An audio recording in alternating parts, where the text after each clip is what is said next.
What's up, everyone? I'm James Lynch, and this is Early Look, the show where I take a look at an upcoming notable fight. And on today's edition, we're going to be previewing the bantamweight title fight at UFC 280 between champion Aljamain Sterling and TJ Dillashaw. But before I give you my preview and pick, make sure you hit that like button, hit the subscribe button, hit that notification bell. You do those three things, it really does help out this channel big time. Okay, with that out of the way, let's talk about this fight. Sterling, Dillashaw, love this matchup. One of the fights of the year, in my opinion, on paper. 5 rounds. And it's on the main card. It's not the main event because obviously we have Islam Makhachev and Charles Oliveira, fight I already talked about previously. Let's start first with the champion, Aljamain Sterling, the Funk Master. So as you can see there, Aljamain Sterling, 21-3 record, 2 knockouts, 8 submissions, and 10 decisions in his career. He's 33 years old. He's 5'7" with a 71-inch reach. So he's 3 years younger and has a 1-inch height, 4-inch reach advantage on TJ Dillashaw. Like I mentioned there, he's the current UFC bantamweight champion. He's a BJJ black belt, trains at Serra Longo. He's an NCAA Division III wrestler. He's got performance of the night one time against Corey Sandhagen. He's tied with Marlon Chito Vera for second most wins in UFC bantamweight division history. And another little cool fact, Aljamain Sterling actually got into MMA because of John Jones. They were actually teammates on the wrestling team at Morrisville State College. Little tidbit I thought I'd throw in there. Doesn't have any bearing on the fight, just one little fun fact there. Okay, let's talk about Aljamain Sterling's career. And again, what we do here is we go through the stats, intangibles, all those different things, and then we kind of figure out how we're picking this fight. Okay, so you can see there, Aljamain Sterling made his amateur debut in May of 2009. I actually looked that up. That's not the Vince Morales that's in the UFC, just FYI, in case people were wondering. Didn't make his professional debut until April of 2011. Made his UFC debut in February of 2014 at UFC 270. He's 13-3 in the UFC with 6 stoppages. Some notable wins for Aljamain Sterling include Renan Barão. I know Barão was a bit on the downside at that point, but still that's a good win over a former champ. Brett Johns, who was undefeated at the time, 15-0, defeated him, handed him his first loss. Cody Stamann was 17-1 at the time, and he defeated him. And that was a pretty solid win at the time as well. Jimmy Rivera, always a ranked guy, now in bare knuckle, but still at the time, Jimmy was ranked. Pedro Munoz, great fight. If you haven't seen that one, just an all-out stand-up war. Sterling getting the better of him in that one. Corey Sandhagen, still the only guy to finish Corey Sandhagen in the UFC. Very impressive there, getting it done in the very first round. I think people forget about that win because it was so quick, and there's obviously been a lot of fights since then, but that was a massive win for Sterling at the time, and that led to Sandhagen making his own adjustments, and he went on a bit of a tear up until his last couple fights. And then he's got 2 wins over Piotr Jan. I'll address the elephant in the room. That first fight, yes, probably shouldn't have been a DQ win for him. I've always said this before. I think what they should have done in that situation was just made it a no contest and made the title vacant, because yes, Jan made the mistake, but I don't think that should be a win for Sterling, especially when it looked like Jan was turning the tide in the fight. But glad we're past that. That was probably one of the most annoying narratives I had to deal with when anytime I mentioned Aljamain Sterling was Sterling fakes it, all this stuff. Well, he proved people wrong in the rematch, okay? He got it done. He decisively beat Piotr Jan. I know it's a split decision win, but I think that he clearly won that fight. I don't think there's any contest there. I'll show you the scorecards for that, by the way, from the media a little bit later here. So yeah, a lot of good wins there. 2 over Jan, very good. Okay, some notable losses he's had. And again, we've seen a much different fighter since then. Brian Caraway, split decision loss there. Rafael Sunsao, split decision loss there. And then he got finished by Marlon Moraes. Still, the only time he's been finished in his UFC career was by Marlon Moraes. And it's unfortunate we'll never get that rematch with Moraes retiring earlier this year. Okay, now Sterling's had a few injuries. If you look here, Mitch Gagnon was supposed to fight him in October of 2014, and he had an injury there. Rafael Sunsao, the first time, was supposed to fight him in December of 2016. He had to withdraw in that fight. It was, I believe, it was just undisclosed, nothing there.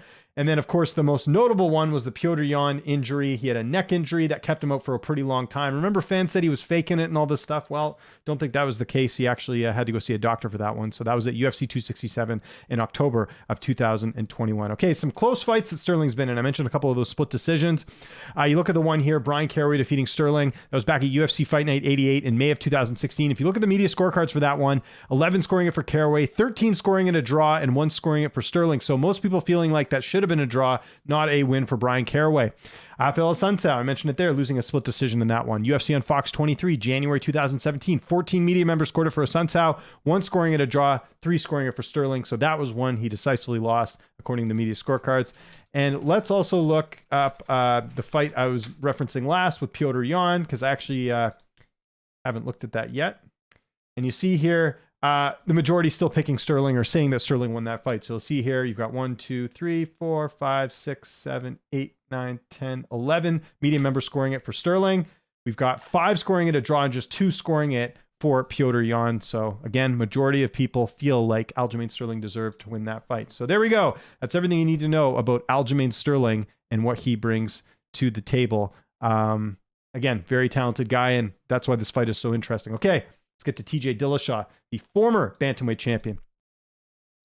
Dillashaw, as you can see there, he's 17-4. He's got 8 knockouts, 3 submissions, and 6 decision victories. The number 2 ranked UFC bantamweight. He's 36 years old. He's 5'6" with a 67-inch reach. I mentioned it here. Sterling has all the advantages physically. He's taller, he's younger, and he's going to be a little bit longer as far as the reach advantage. He's the former 2-time UFC bantamweight champion, former 2-time bantamweight champion, that is, TJ Dillashaw. He's He's currently training at the Huntington Beach Ultimate Training Center and Training Lab. He's a Muay Thai black belt. He's also a BJJ purple belt, and he's a former NCAA Division I wrestler. So Sterling at NCAA Division III, TJ at Division I. So obviously TJ has the better wrestling accolades outside of MMA. TJ Dillashaw is tied with Dominic Cruz for the most successful consecutive bantamweight title defenses in UFC history. He's the first fighter to finish a title bout in the 5th round twice, both at UFC 173 and UFC 177. He's got the most knockout wins in UFC bantamweight division history at 7. He's got the most wins in the UFC bantamweight division at 13. And he's got fight of the night 3 times against Rafael Sunsao, Renan Barão, and Dominic Cruz. He's got performance of the night 5 times against Renan Barão twice, Joe Soto, and twice against Cody Garbrandt. He's also the Ultimate Fighter Season 14 runner-up. I think people forget John Dodson knocked him out in the finale of that show. He ended up winning the contract. Okay, Dillashaw made his MMA debut back in October of 2009. Didn't make his MMA debut until March of 2010. So about, as far as like professional debut, a few years before, just a year before, I should say, Aljamain Sterling did. Didn't make his UFC debut until the finale there, as you can see, got knocked out by John Dodson, December 2011. Dillashaw is 13-4 in the octagon with 8 stoppage victories. Some notable wins include 2 times against Renan Barão, including the 1 time when he defeated him for the title, and then he defended his title against Barão. John Lineker, that was a really good win back in the day, if you remember. Lineker is still very dangerous at the time. I know he'd moved up from flyweight, but very good win there. And then the 2 knockout wins over Cody Garbrandt, which, I mean, we can debate this on another show, but I don't think Garbrandt's ever been the same from those knockout losses. His chin has been severely compromised, and I think these 2 fights were big culprits of Garbrandt's decline. And then he has the win over Corey Sandhagen, which was very close. We'll talk about the scorecards on that in a second here. Some notable losses. I mentioned it there. John Dodson lost to Rafael Sunsao, a split decision. We'll talk about the scorecards on that in a second. And then lost to Dominic Cruz by split decision again. So you look at his losses outside of Dodson. Oh, sorry, I forgot Cejudo. Of course, can't forget the Cejudo loss. That was the big one. In his flyweight debut, got knocked out in 32 seconds there. So it's weird. He's got 2 losses by split decision, and then he's got 2 stoppage losses in the first round. So kind of contrasting losses there on the 2 ends. Dillashaw's had a lot of layoffs. I went back and looked here. I actually forgot how many layoffs he's had here. So going from Joe Soto to Renan Barão, TJ Dillashaw had a 329-day layoff. Going from Cody Garbrandt, the first fight, to Cody Garbrandt, the second fight, there was a 273-day layoff.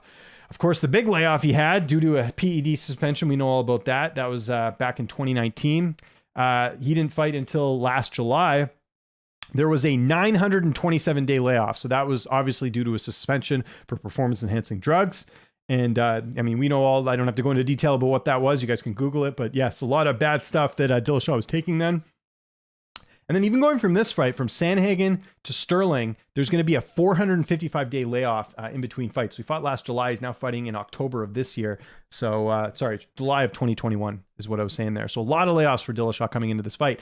Dillashaw's also had a few injuries here. If you go back and look here, Mike Easton, supposed to fight him in 2012. He had an injury there. Supposed to fight Renan Barão in Montreal. Actually, that card ended up being, I think, Demetrius Johnson and... not that. That's not the fight. It's this fight here.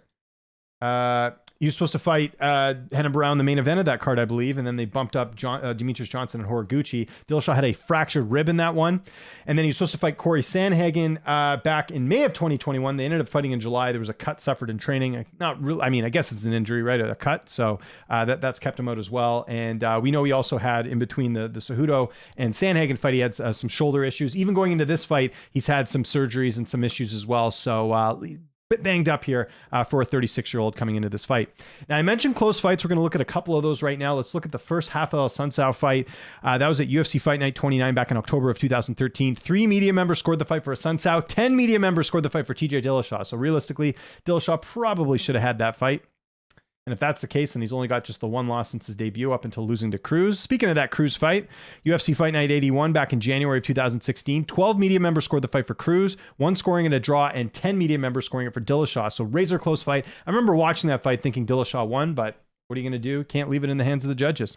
And then his last fight against Corey Sandhagen, I also felt like that should have gone the other way. I felt like Sandhagen should have got the nod there. And I went back and looked at the scorecards for that one. That was UFC on ESPN 27, July 2021. 6 media members scoring it for Dillashaw, 17 media members scoring the fight for Sandhagen. So realistically, we could be talking about a fighter who's on a 2-fight losing streak going into this title fight. But nonetheless, he is coming off a win, and that's why he's getting this opportunity. Let's go look at the odds right now. Again, we're a little bit early here. The time we're recording this is September 7th, so still a ways away. Let's hope, knock on wood, this fight actually happens. There's no injuries here. But if you look at Dillashaw, let's just see here. Can't spell Dillashaw, apparently. Here we go.